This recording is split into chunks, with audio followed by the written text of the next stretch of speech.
Hello प्यारे विद्यार्थियों, आज के इस वीडियो लेक्चर में आप सबका हार्दिक स्वागत है। आज के इस वीडियो लेक्चर में हम चर्चा करते हैं गाउस के नियम के बारे में। उसका व्याख्या करेंगे तथा उसको अपन क्या व्युत्पन्न करने की कोशिश करते हैं। आइए देखते हैं इसके अंदर। तो सबसे पहले हम क्या करते हैं, हाइपोथेटिकल क्या करते हैं, बंद जो सतह वो लेते हैं, उसके अंदर अपना एक जो पॉजिटिव जो चार्ज है वो क्या उसके अंदर ओ बिंदु पर स्थित है।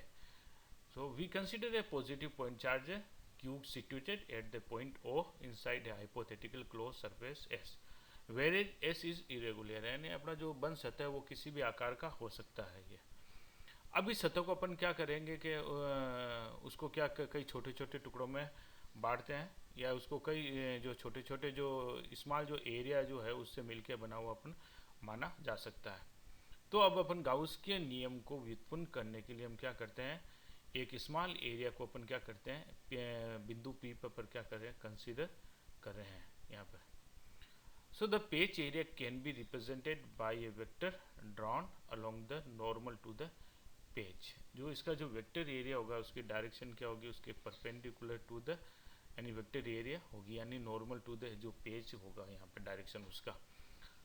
Also represent the electric field intensity at P due to charge plus Q at end and its direction is along the OP। और जो जो अपने इलेक्ट्रिसिटी जो इलेक्ट्रिक जो फील्ड इंटेंसिटी का जो वेक्टर होगा, वेक्टर ये उसकी डायरेक्शन किसके अनुदिश होगी, OP के अनुदिश होगी है।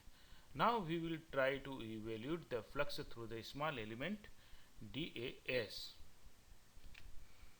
तो अब यहाँ पे देख लीजिए, जो इस जो स्मॉल जो एरिया है या जो पेच है उससे जो कितना फ्लक्स वो निर्गत होगा उसका वैल्यू किसके बराबर दी जा सकती है। यहाँ पे आप देख सकते हो d phi e equal to the vector e dot vector d a, जो कि उसको अपन क्या करेंगे, खोलने पे अपन देखेंगे यहाँ पे E D A cos theta हो गया, और यहाँ पे जो थीटा हो गया वो क्या हो गया, जो एंगल है किसके बीच में, वेक्टर ई तथा वेक्टर डी है, यानी जो अपना जो एंगल जो थीटा है वो किसके बीच में, इलेक्ट्रिक फील्ड वेक्टर तथा एरिया वेक्टर के बीच का क्या हो गया, कोण है यहाँ पे।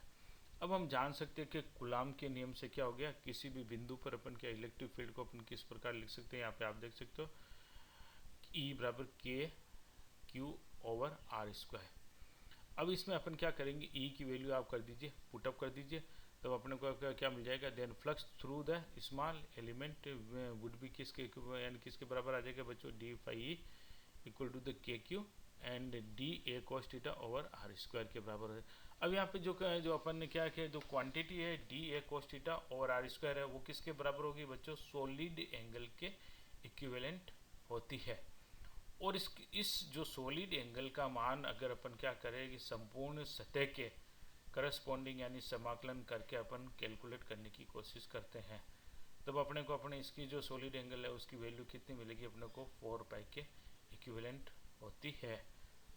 और इस तरह से ये जो 4 पाई अपन रखेंगे तो अपने पास में क्या हो गया, टोटल फ्लक्स है वो क्या क्या जो बंद सतह से जो टोटल फ्लक्स है किसकी वजह से हो गया बच्चों, ये फ्लक्स है जो पॉजिटिव चार्ज क्यों रखा गया था उसकी वजह से जो जो फ्लक्स होगा उसकी वैल्यू अपन क्या कर सकते हैं, सिंपली कैलकुलेट कर सकते हैं। यहाँ पे आप देख लीजिए, तो जब अपन 4 पाई की अपन जो वैल्यू रखेंगे तो अपने पास में जो फ्लक्स की वैल्यू आएगी वो किसके बराबर आएगी, सिंपली आफ्टर सिंपली कैलकुलेशन के बाद में अपने को मिल रही है क्यू ओवर एप्सिलॉन 0।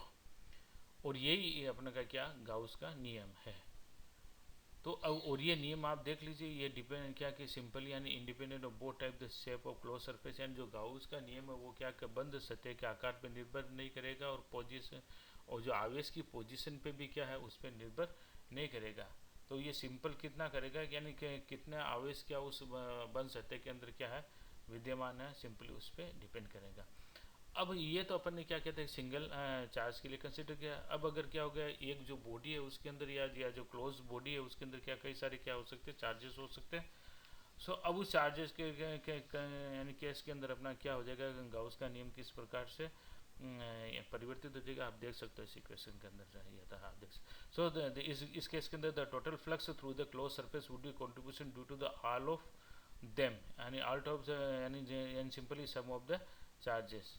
तो इस प्रकार से अपन यहाँ पे क्या कर सकते हैं, यानी एक चार्जों के समूह के द्वारा भी अपन क्या मालूम कर सकते हैं, उसका नियम को अपन क्या कर सकते हो, फाइंड आउट कर सकते हैं। तो इस केस के अंदर जो जो जो टोटल फ्लक्स है वो किस पे डिपेंड करेंगे, यहाँ पे यानी नेट चार्जेस, यानी उस जो बॉडी की जो यार बंस जो सतह है उसके अंदर है, उसके अंदर की नेट चार्ज कितना विद्यमान है उस पर डिपेंड करेगा यहाँ पर। तो इस प्रकार इस वीडियो के अंदर बच्चों आपने गाउस का नियम के बारे में पढ़ा और उसकी व्युत्पत्ति के बारे में पढ़ा। और thanks for watching this video.